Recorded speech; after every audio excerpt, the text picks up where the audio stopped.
So Earl Thomas has been sent home from Ravens camp, and there are reports saying that dude could actually end up getting released by the team. It's kind of hard to fathom a 10-year vet, future Hall of Famer who made the Pro Bowl just last year being released by his team for getting into a fight at training camp. But based on the information coming out, seems to be quite a bit deeper than that. Now, Earl Thomas has responded to the situation via Instagram and even posted the play that started the whole thing. We'll get to that part toward the end of the video, as I'm gonna attempt to deliver this information in chronological order. Anyway, without further ado, y'all already know what time it is, fellas. Cue the wang.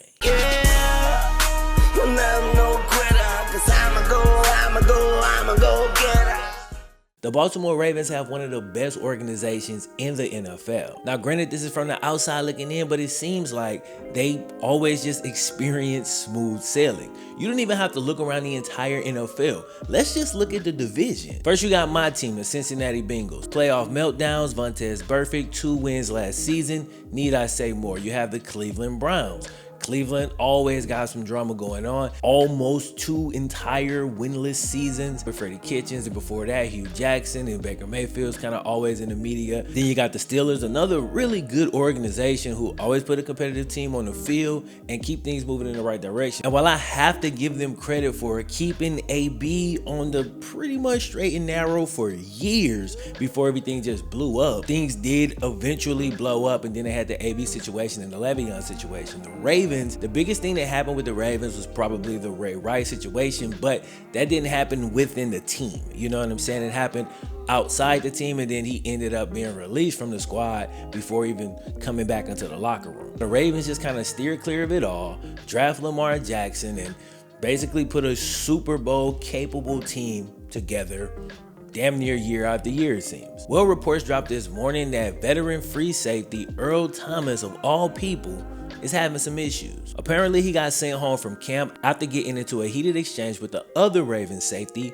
Chuck Clark. Now, Chuck Clark is a 25-year-old 6th-round pick out of Virginia Tech who actually led the Ravens in tackles last year. Obviously, he doesn't have the status or the cachet as Earl Thomas. And it's funny because a lot of times a player of his status wouldn't really confront a player with Earl Thomas's status. But apparently he's not the only one that's been frustrated by Earl Thomas's behavior as of late. Believe it or not, it's actually been reported that there's mounting frustration about Earl Thomas being more punctual and focused. So 10-year vet, 7-time Pro Bowler, like 4-time All-Pro Earl Thomas is not focused and not on time, which honestly surprised me to hear. Like, you just don't expect a player who's played for this long and had so much success, and I never heard no reports of him having these type of issues before, so it just seems out of left field. Now, Earl did have the situation with his brother happen over the off season, so maybe his personal life is just a bit in disarray and he's not focused on football. That could easily be the case, and honestly makes the most sense to me. I'm not gonna sit here and speculate on it too much until more information comes out. Regardless, it's an interesting situation because the Ravens obviously have Super Bowl aspirations. A lot of people are picking them to win the Super Bowl, and the last thing you'd expect to stand in the way of something like that is a 10-year vet, future Hall of Fame player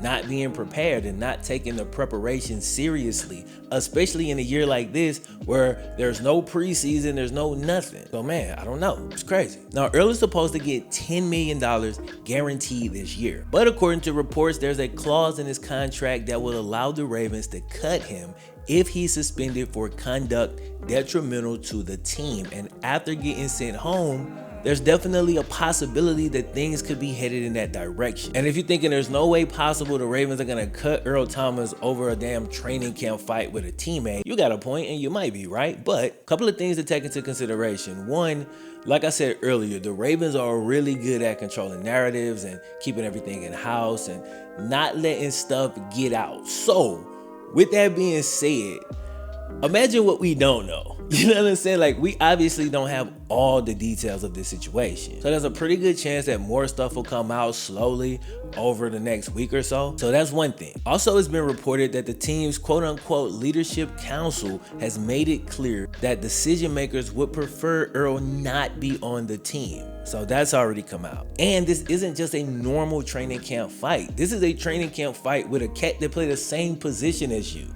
That don't happen really. it's usually between the offense and the defense. Also, they got Tony Jefferson coming back off an injury, and Deshaun Elliott, a young player who's coincidentally also out of Texas, just like Earl Thomas, and a lot of the players at least really like him and feel like he should be getting more reps at training camp and practice and stuff. Then when you take all of that and circle back to the fact that if the Ravens can prove that Earl Thomas' conduct was detrimental to the team, they can cut him and not take that $10 million cap hit. Like, when you put all of that together, it actually seems pretty likely that they might decide to move on from Earl Thomas. Now, about an hour ago, as of the time of me recording this, Earl actually took to Instagram to defend himself and explain the situation from his point of view. He also posted the play where he missed the assignment in practice that caused the situation to boil over. Here's what he had to say. Being sent home sucks. I can't take the reps I need to keep momentum going, but I can reflect on things and keep working my plan to help the team win. This has been one of my best camps. Crazy a situation like this can go, throw dirt on it. Here is the clip that started the fight. A mental error on my part, a busted coverage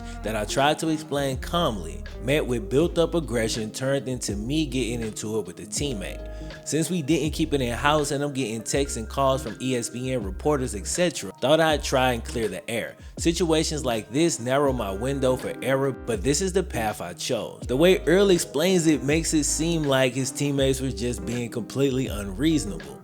And I know we all do this because I can feel myself doing it now, and that's wanting to side with the better player. Like, I can feel myself leaning in that direction, but I'm sitting here thinking to myself, what is more likely? A 6th round pick goes off on Earl Thomas for missing an assignment, and the team sends Earl Thomas home, even though Earl Thomas has been balling all training camp, hasn't had any other problems, and just got into an altercation after one of his teammates lost his cool for no good reason, or all the other stuff that we heard about Earl being late and unfocused, and this kind of building up over time. The thing about Earl being late and unfocused and this building up just makes more sense. Again, it's hard for me to think that a 25-year-old 6th round pick would just go off on Earl Thomas over a busted coverage if everything else was cool. Because if it did happen like that, and dude did have the nerve to go at Earl Thomas over just one missed assignment, why would the team send Earl home? You know what I'm saying? Wouldn't they send the other guy home? So yeah, I gotta be real, I'm not really buying this one. Maybe he goes in tomorrow or Monday or whenever and apologizes to everybody, get right, they move forward, and you know, this is all behind us. But if not, and they do end up moving on, what do you think is the best and most likely landing spot for Earl Thomas? Hit me up in the comment section. Let me know what y'all think. Depending on the interest in this video, I may follow this story up as things go on. Anyway, man, I'm gonna holler at y'all next time. My name is FlemLo Raps. Yeah.